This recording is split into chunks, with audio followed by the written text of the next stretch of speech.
As a bartender, I have made cocktails to meet all types of dietary needs and preferences. In order to accommodate vegans and consumers iffy on eggs, it was necessary to develop a vegan pisco sour recipe. The purpose of the egg is to add texture and to dry out the cocktail. Whether or not you're a vegan or just turned off by raw eggs, you will learn how to ditch the egg and make an equally tasty and textured cocktail. In the last lesson, you learned how to make a traditional Peruvian pisco sour with egg whites. In the video that follows, I will teach you how to make it vegan-friendly using a surprising ingredient, aquafaba. Aquafaba is the viscous water in which legume seeds such as chickpeas have been cooked. Because of its ability to mimic functional properties of egg whites in cooking, aquafaba can often be used as a direct replacement, including in meringues, marshmallows, and cocktails. Other egg replacements are Miss Better's Bitter Miraculous Foamer, specifically for replacing eggs in cocktails.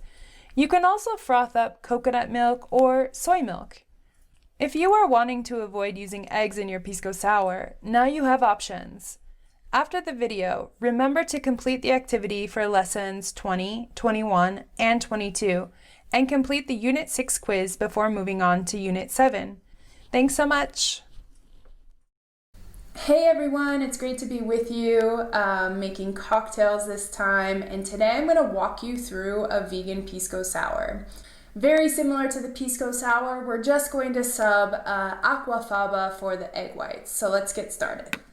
First things first, I have a glass here chilling, and as you can see, it's a large bucket glass. This is ideal for margaritas, but it's also great for the pisco sour. We're going to build tons of foam, so I want that extra room. So I have our glass chilling here. In the bottom half of our Boston shaker, we're going to build our ingredients. Starting with the least expensive ingredient first, lime juice. 1 ounce. Always use fresh squeezed lime juice. So I fresh squeezed this earlier, and I also strained it out with this fine mesh strainer to make sure that there's no flush and no seeds in my lime juice before I even get started. So lime juice first. Then we're going to put down the simple syrup. The simple syrup I'm using today is made with honey and water, 50-50. You can do the same recipe using sugar. I just prefer honey. Next up, we are measuring out 1 ounce of our aquafaba.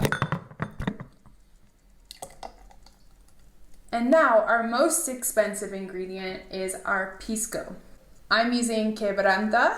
We're going to measure out 3 ounces of quebranta.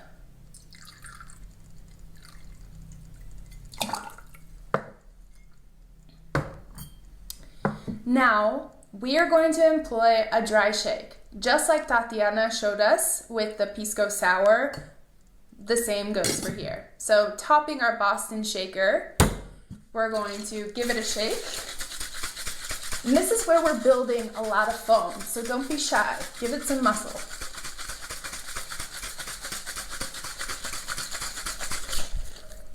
Open it up. Now all of our liquid is in the top part of the shaker, which is just where we want it. So in the bottom half, we'll add our ice.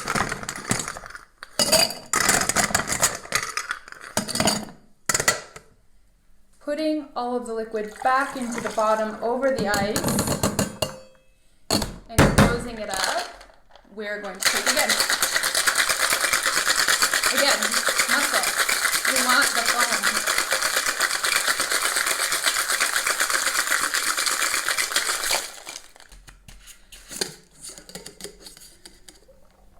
Perfect. And let's get rid of this ice. We can use it again, so it can go right back in our ice bin. And with a Hawthorne strainer, we're going to strain our vegan pisco sour into our chilled glass. Look at that foam. Pillowy, just like egg white would be. Now, we're going to top it with Angostura bitters, 3 drops. And with a toothpick, I'm going to drag it through the drops that I put on top of the foam and create little hearts. And this is a vegan pisco sour. Delicious.